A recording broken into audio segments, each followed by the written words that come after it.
Hey guys, সকলে কেমন আছেন? সবাইকে পরমা ভ্যারাইটিতে আবারও স্বাগতম জানিয়ে নতুন একটি ব্লগ শুরু করছি। বরের জন্মদিন উপলক্ষে যে কেকটা আনা হয়েছিল, সেই কেকটা তো কেটে পিস পিস করে রেখে দিয়েছিলাম। তো এখনও যে কাজ করছি, আর মাঝে মাঝে যখন ক্ষুধা পাচ্ছি বারবার ফ্রিজ থেকে বের করছি আর খাচ্ছি কেকটা যা মজা হয়েছে, মানে এত মজার ছিল কেকটা যে আমি খেতে আছি, মন চাচ্ছে শুধু খেয়েই যাই।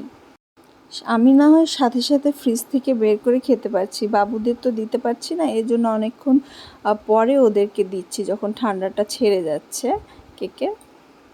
তো বাসায় কারো জন্মদিন হলে এটাই হয়, পায়েস কেক এগুলো ফ্রিজে রাখা হয়, একদিনে তো খেয়ে শেষ করা যায় না, 2-3 দিনে শেষ করতে হয়। আর আমার বাসাতে তো লোকজন আরও বেশি কম, আমি আর আমার হাজব্যান্ড একটু মিষ্টিটা একটু কম খায়, অ্যাভয়েড করে।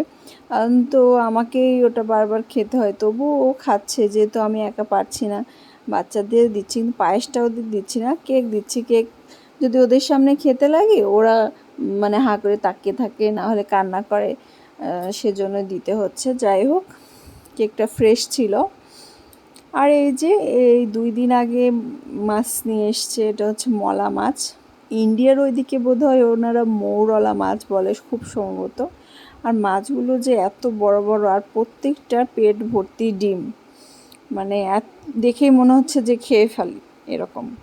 তো মাছগুলো তো এখন আমাকে কাটতে হবে, আর ছোট মাছ কাটা যে কত রকম পেরেশানির ব্যাপার, মানে এটা যারা কাটে তারাই বোঝে।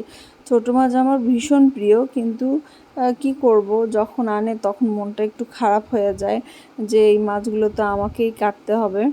কিন্তু করার কিছু নেই, মেয়ে মানুষ হয়ে জন্মগ্রহণ করেছি যেহেতু কাজ করতেই হবে। আর এই মাছগুলো না কাটলে তো খাওয়াও সম্ভব না।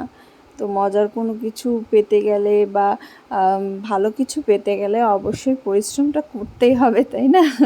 এটা স্বাভাবিক। আর এখানে নিয়েছি হচ্ছে 3টে পাবদা মাছ, আগের ছিল। তো মনিদের ওই মাছ 3টা রান্না করে দেবো, একটা পটল দিয়ে আলু দিয়ে দিব। আর আজকে দুপুরের রান্না হচ্ছে আমার আলু করলা ভাজবো। আমার আবার করলার সাথে আলু না দিলে খেতে পারি না। তো আলু করলা ভাজবো, আর মৌরলা মাছের চচ্চড়ি করবো একটা আলু পটল দিয়ে, এই তো।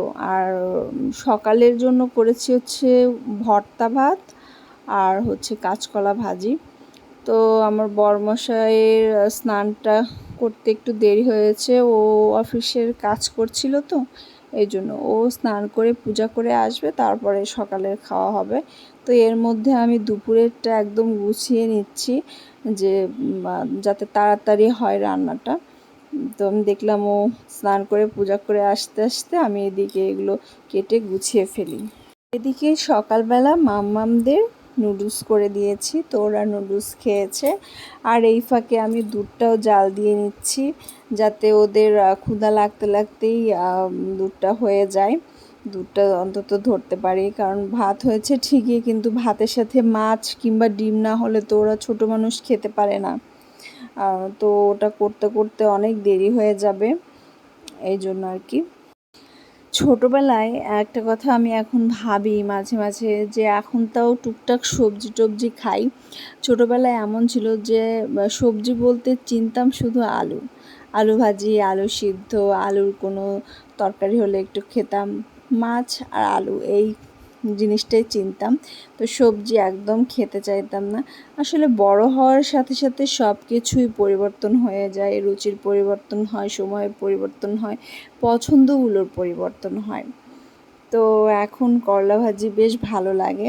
আরও যখন দেখবেন যে গরম ভাতে আলু করলা ভাজি, তার সাথে একটু ঘি নিলেন, 1 চামচ ঘি নিলে ওটা মেখে খেয়ে দেখবেন যা মজা লাগে, একদম অমৃত।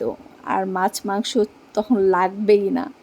তা আমার কাছে তো এরকমই লাগে, আমি আমার অভিজ্ঞতাটা বললাম। অনেক অঞ্চলে করলাকে উচ্ছেও বলে, আমার শ্বশুরবাড়ির ওইদিকে উচ্ছে বলে। আর আমি ছোটোবেলা থেকে করলা বলে এই অভ্যস্ত, মানে ওটাই শিখেছি। এই যে এখানে একটা পটল, ওদের তো বেশি তরকারি খেতে চায় না, তো একটা পটল আর হচ্ছে আরেকটা আলু কেটে ওদের জাস্ট একটা পাতলা করে একটা ঝোল করে দেব।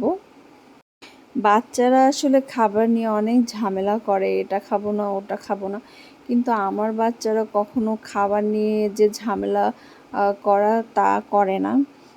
এখন বলবেন যে কেন করে না, ঠিক আছে, মনে হয় খায়, আসলে খাওয়ার প্রতি যে ওদের আগ্রহই নেই, এজন্য কি দিলাম না দিলাম, কি করলাম না করলাম, ওই সব ওদের ইয়ে নেই। তো চেষ্টা করি যে এটা সেটা একটু পাল্টে পাল্টে খাবার দেওয়ার, কিন্তু তবুও খাওয়াতে পারি না। সব বাচ্চাই একরকম, মানে খাবারের প্রতি যে এত অনীহা। হ্যাঁ, কিছু বাচ্চা আছে যারা মানে যা দিবেন একদম সোনামুখ করে খেয়ে নেবে, আসলে এক্ষেত্রে মায়েরাও খুশি হয়ে যায়, আর মায়েদের একটু মানে কষ্টটাও কম হয়। ছেলেবেলায় আসলে আমরাও অনেক জ্বালিয়েছি মাকে, যে মা এটা খাবো না ওটা খাবো না, এত তরকারি রান্না করা হয়েছে কিন্তু মানে একটা তরকারি দিয়েও খেতে পারিনি, এরকম অবস্থা ছিল। তো যাই হোক, আজকের রান্নাটা একটু তাড়াতাড়ি করব। এই যে ও পুজো করতে বসছে, তো তো এদিকে পুজো করে বলে আমার ওদিকে রান্নার ক্ষেত্রে একটু সুবিধা হয়, আমি ওদিকে ব্যস্ত থাকতে পারি। আর এই যে খেতে বসে গেছি, সকালের খাবার ভর্তা ভাত, এটা মিষ্টি কুমড়া, ঢেঁড়স আর আলু ভর্তা, আর এই যে এখানে হচ্ছে আলু করলা ভাজি আর কাঁচকলা ভাজি।